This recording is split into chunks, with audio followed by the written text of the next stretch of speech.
Hi guys, welcome back to my YouTube channel that is Swapna's tutorial. So ನೀವೇನೇ ನನ್ನ ಚಾನಲ್ಗೆ subscribe ಆಗಿಲ್ಲ ಅಂದರೆ ಪ್ಲೀಸ್ ಸಬ್ಸ್ಕ್ರೈಬ್ ಆಗಿ, ವೀಡಿಯೋಸ್ನ ಲೈಕ್ ಮಾಡಿ, ಶೇರ್ ಮಾಡಿ, ಹಾಗೆ ಕಮೆಂಟ್ ಮಾಡಿ. ಸೊ ಇವತ್ತು ನಾನು ಮಾಡ್ತಿರೋ ಸಬ್ಜೆಕ್ಟ್ ಯಾವುದು ಅಂದರೆ ಸೆಕೆಂಡ್ ಸೆಮ್ BComನ ಇಂಗ್ಲೀಷ್ ಗ್ರಾಮರ್ನ ಎಕ್ಸ್ಪ್ಲೈನ್ ಮಾಡ್ತಿದ್ದೀನಿ. ಸೊ ಅದರಲ್ಲಿ ನಾನು ಪ್ರೀವಿಯಸ್ ವೀಡಿಯೋದಲ್ಲಿ ನಾನು ಇಮೇಲ್ ರೈಟಿಂಗ್ ಆಗಿರ್ಬೋದು, ಲೆಟರ್ ರೈಟಿಂಗ್ ಆಗಿರ್ಬೋದು, ಡೈಲಾಗ್ ರೈಟಿಂಗ್ ಆಗಿರ್ಬೋದು ಕಂಪ್ಲೀಟಾಗಿ ಎಕ್ಸ್ಪ್ಲೈನ್ ಮಾಡಿದ್ದೆ. ಸೊ ಈ ಒಂದು ವೀಡಿಯೋದಲ್ಲಿ ಲಾಸ್ಟ್ ಟಾಪಿಕ್ ಬಂದುಬಿಟ್ಟು ಸ್ಪೀಚ್ ರೈಟಿಂಗ್. ಓಕೆನಾ, ನಿಮಗೆ ಸ್ಪೀಚ್ನ ಕೊಟ್ಟಿದ್ರೆ ಯಾವ ರೀತಿ ಬರೀಬೇಕು ಅನ್ನೋದನ್ನ ನಾನು ಇಲ್ಲಿ ಸ್ಪೀಚ್ ರೈಟಿಂಗಲ್ಲಿ ಹೇಳ್ತಾ ಹೋಗ್ತೀನಿ. ಓಕೆನಾ, ನಿಮಗೆ ತುಂಬ ಟೈಪ್ಸ್ ಆಫ್ ಸ್ಪೀಚಸ್ ಇದೆ. ಸೊ ಆ ಸ್ಪೀಚಸಲ್ಲಿ ನಿಮ್ಗೆ ಯಾವ್ದಾದ್ರು ಕೊಡ್ಬೋದು ಸ್ಪೀಚಸ್ನ, ಅದನ್ನು ನೀವು ಪ್ರಾಪರಾಗಿ ಬರೀಬೇಕಾಗುತ್ತೆ. ಓಕೆನಾ, ಈಗ ಎಕ್ಸಾಂಪಲು ಯಾವುದೋ ಒಂದು ಪ್ರೋಗ್ರಾಮ್ನ ಕಂಡಕ್ಟ್ ಮಾಡಿರ್ತೀರ, ಆ ಪ್ರೋಗ್ರಾಮಲ್ಲಿ ಗೆಸ್ಟ್ನ ವೆಲ್ಕಮ್ ಮಾಡಬೇಕಾಗುತ್ತೆ, ಆಗ ನೀವು ವೆಲ್ಕಮ್ ಸ್ಪೀಚ್ನ ಕೊಡ್ತೀರಾ. ಅದಾದಮೇಲೆ ಅವ್ರಿಗೆ ಅಪ್ರಿಸಿಯೇಷನ್ ಮಾಡಬೇಕಾಗುತ್ತೆ, ಅವಾಗ ಒಂದು ಸ್ಪೀಚ್ನ ಕೊಡ್ತೀರಾ. ಆ್ಯಂಡ್ ಅವ್ರಿಗೆ ಲಾಸ್ಟಲ್ಲಿ ಕಳಿಸ್ಬೇಕಾದ್ರೆ ಇನ್ನೂ ಒಂದು ಸ್ಪೀಚ್ನ ಮಾಡಬೇಕಾಗುತ್ತೆ, ಅದನ್ನು ಔಟ್ ಆಫ್ ಥ್ಯಾಂಕ್ಸ್ ಅಂತ ಹೇಳ್ತೀರಾ.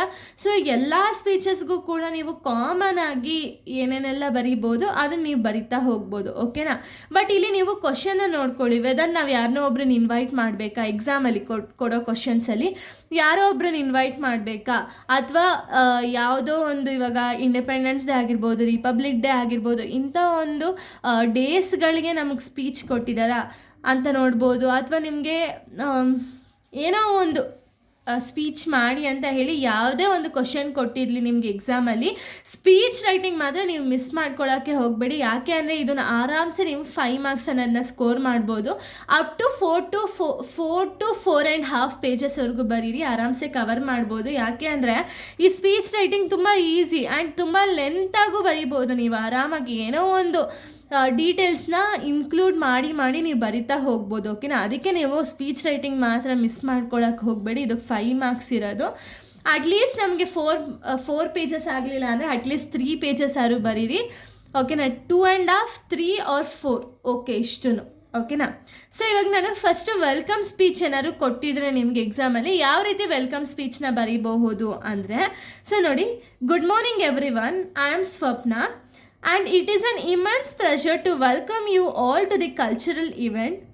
On this joyful occasion, I feel deeply honored to introduce our extreme chief professor Rajappa sir.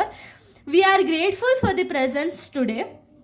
I also extend my heartfelt welcome to our respected principal, faculty members, parents and students who have gathered here. Let us make this event a grand success. Welcome one and all.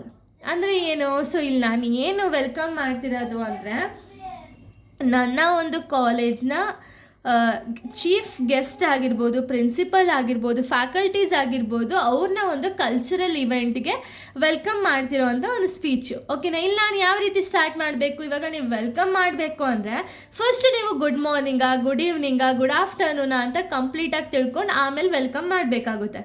ಓಕೆನಾ, so ಇಲ್ಲಿ good morning every one ಅಂತ ಹಾಕಿ ನನ್ನ ಹೆಸರು ಬರೆದು, so ಅದಾದಮೇಲೆ welcome ಮಾಡ್ತಿರಲ್ಲ ಈ ಒಂದು ಸ್ಪೀಚ್ಗೆ ಎಲ್ಲರಿಗೂ ಹಾರ್ಟ್ಫುಲ್ ವೆಲ್ಕಮು.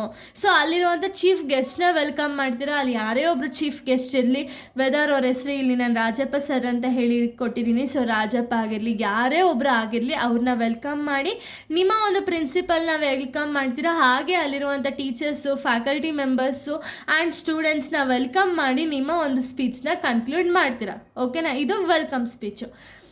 ವೆಲ್ಕಮ್ ಮಾಡಿದ ಮೇಲೆ ಲಾಸ್ಟಲ್ಲಿ ಓಟ್ ಆಫ್ ಥ್ಯಾಂಕ್ಸ್ನ ಹೇಳಬೇಕಲ್ಲ. ಸೊ ಓಟ್ ಆಫ್ ಥ್ಯಾಂಕ್ಸ್ ಯಾವ ರೀತಿ ಹೇಳೋದು ಅಂದರೆ, ಸೊ ನೋಡಿ, good morning everyone, it is honour to purpose the vote of thanks for today's memorable event.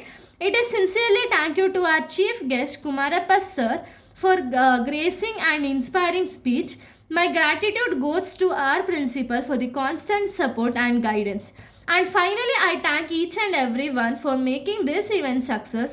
Thank you, have a great day ಅಂತ ಹೇಳಿ ಕಂಪ್ಲೀಟ್ ಮಾಡಬೇಕು. ಅಂದರೆ ಏನು, ಔಟ್ ಆಫ್ ಥ್ಯಾಂಕ್ಸು ಈ ಒಂದು ಕಂಪ್ಲೀಟ್ ನಾವು ಏನೇ ಒಂದು ಪ್ರೋಗ್ರಾಮ್ ಮಾಡಿದರೂ ಕೂಡ ಆ ಪ್ರೋಗ್ರಾಮಲ್ಲಿ ನೀವು ಗ್ಯಾದರ್ ಆಗಿದ್ದೀರಾ. ಸೊ ಅದಕ್ಕೆ ನಮ್ಮ ಒಂದು ಫೈನಲ್ ಔಟ್ ಆಫ್ ಥ್ಯಾಂಕ್ಸ್ ಅಂದರೆ ಥ್ಯಾಂಕ್ ಯು ಹೇಳಿಬಿಟ್ಟು ಅದಕ್ಕೆ ಕನ್ಕ್ಲೂಡ್ ಮಾಡ್ತೀರಾ. ಓಕೆನಾ, ಬಟ್ ನನ್ನ ಒಂದು ಒಪಿನಿಯನ್ ನಾನು ಆಗಲೇ ಹೇಳ್ದಂಗೆ ಸ್ಪೀಚ್ ರೈಟಿಂಗ್ನ ಮಿಸ್ ಮಾಡ್ಕೋಬೇಡಿ. ಇಮೇಲ್ ರೈಟಿಂಗ್ ಆಗಿರ್ಬೋದು, ಲೆಟರ್ ರೈಟಿಂಗ್ ಆಗಿರ್ಬೋದು, ಡೈಲಾಗ್ ರೈಟಿಂಗ್ ಆಗಿರ್ಬೋದು, ಕಮ್ಯುನಿಕೇಷನ್ ಸ್ಕಿಲ್ಸ್ ಆಗಿರ್ಬೋದು, ಎಲ್ಲ ಗ್ರಾಮರ್ ಪಾರ್ಟ್ ಕೂಡ ನಿಮಗೆ ತುಂಬ ಈಸಿ ಆಗಿರೋದೇ ಕೊಟ್ಟಿದ್ದಾರೆ ನಿಮಗೆ. ಸೊ ಎಲ್ಲ ಈಸಿಯಾಗಿ ಕೊಟ್ಟಿದ್ದಾರೆ. ಸೊ ಆ ಈಸಿನ ನೀವು ಗ್ರ್ಯಾಬ್ ಮಾಡ್ಕೊಳ್ಳಿ. ಯಾವುದೇ ಕಾರಣಕ್ಕೂ ಇದನ್ನೆಲ್ಲ ಮಿಸ್ ಮಾಡೋಕ್ಕೆ ಹೋಗಬೇಡಿ, ಓಕೆನಾ? ಸೊ ನಿಮ್ಗೆ ಯಾವ್ದಾದ್ರು ಕನ್ಫ್ಯೂಸ್ ಆಯಿತು ಅಂದರೆ ಅದನ್ನು ಸ್ವಲ್ಪ ಹೊತ್ತು ಬಿಟ್ಬಿಟ್ಟು ನೀವು ಲಾಸ್ಟಲ್ಲೇ ಬರಿಬೋದು, ಏನು ಇಶ್ಯೂ ಇಲ್ಲ. ಆದರೆ ಏನು ಅಂದರೆ ಇಂಗ್ಲೀಷಲ್ಲಿ ನೀವು ಕಂಟೆಂಟ್ನ ಜಾಸ್ತಿ ಬರೀರಿ ಆ್ಯಂಡ್ ಪ್ರತಿಯೊಂದಕ್ಕೂ ಕೂಡ ಅಂಡರ್ಲೈನ್ ಅನ್ನೋದನ್ನ ಮಾಡಿ. ಇಷ್ಟ ನನ್ನ ಸಜೆಷನು. ಸೊ ಇಲ್ಲಿಗೆ ಒಂದು ಸ್ಪೀಚ್ ರೈಟಿಂಗ್ ಅನ್ನೋದು ಕಂಪ್ಲೀಟ್ ಆಗಿದೆ. ಸೊ ನೆಕ್ಸ್ಟ್ ವೀಡಿಯೋದಲ್ಲಿ ನಾನು ಬೇರೆ ಒಂದು ಟಾಪಿಕ್ನ ಎಕ್ಸ್ಪ್ಲೈನ್ ಮಾಡ್ತೀನಿ. So thank you guys, thanks for watching.